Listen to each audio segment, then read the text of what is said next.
चुनाव इतनी मजबूती के साथ क्यों लड़ा जा रहा है? इसका एक बहुत बड़ा रीजन है कि हम लोग ये सोचते हैं कि संविधान बदलने की बात करते हैं, वो संविधान बदलने की बात नहीं करते हैं, वो संविधान बदलते जा रहे हैं।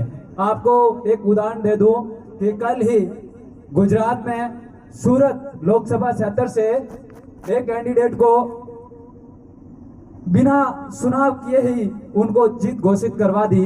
उसका रीजन क्या था कि कांग्रेस प्रत्याशी ने जो नामांकन दाखिल किया था उसमें जो गवाह थे उनको अपने पक्ष में लेकर उनका जो दाखिला था वो रद्द करवा के उन कैंडिडेट को अघोषित कर दिया और उन प्रत्याशी को जीत हासिल करवा दी। ये संविधान बदलने की बात तो दूर है, दिनों दिन संविधान को बदल रहे हैं। तो इस बार हम सब साथियों को एक मजबूती के साथ और कांग्रेस पार्टी को भारी मतों से विजय बनाना है, क्योंकि ये संविधान बदल दे रहे हैं और खुले मन से कह रहे हैं कि अगर हम 400 सीटें पर आ गए तो इस संविधान को बदलकर मनुस्मृति को लागू कर रहे हैं। तो आप लोगों को समझना होगा कि ये संविधान, तो आप लोगों को समझना होगा कि इस बार हमें कांग्रेस पार्टी को भारी मतों से विजय बनाना है, ताकि वह लोग इस संविधान के ऊपर आंख उठाकर बात ना कर सकें। साथियों, ये समय हमारे लिए बहुत ही जरूरी है।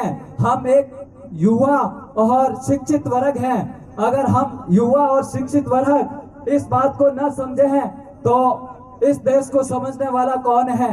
साथियों, हमारे ऊपर इस देश की जिम्मेवारी है कि हम इस देश को एक अच्छी और विकसित राष्ट्र की ओर लेकर जाने का हमारा पूर्ण कर्तव्य है। तो साथियों, अब हमें न किसी जाति पे न धर्म पे, हमें ऐसे कैंडिडेट को वोट देना है इस बार जो हमारे शिक्षा की बात करें, हमारे हित की बात करें, हमारे रोजगार की बात करें। साथियों, बीजेपी वालों ने तो पिछली बार ही बहुत सारे वादे किए थे, उस एक भी वादे पर खरे उतरे हो तो बता दीजिएगा।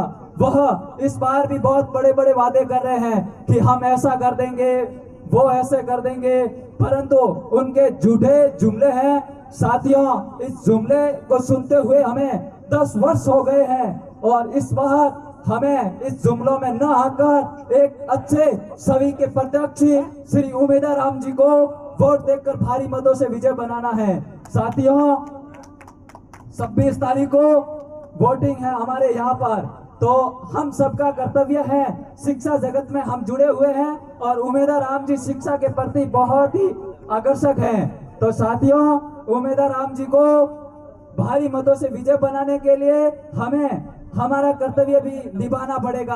अगर हम हमारा कर्तव्य निभाएंगे तभी उमेदवार राम जी जीत पाएंगे। साथियों, हमें हमारा घर में, गांव में ढाणी ढाणी जाकर वोट की मांग करनी है। और आज के मुख्य मेहमान हमारे बीच में पहुंच गए हैं। एक बार खड़े होकर जोरदार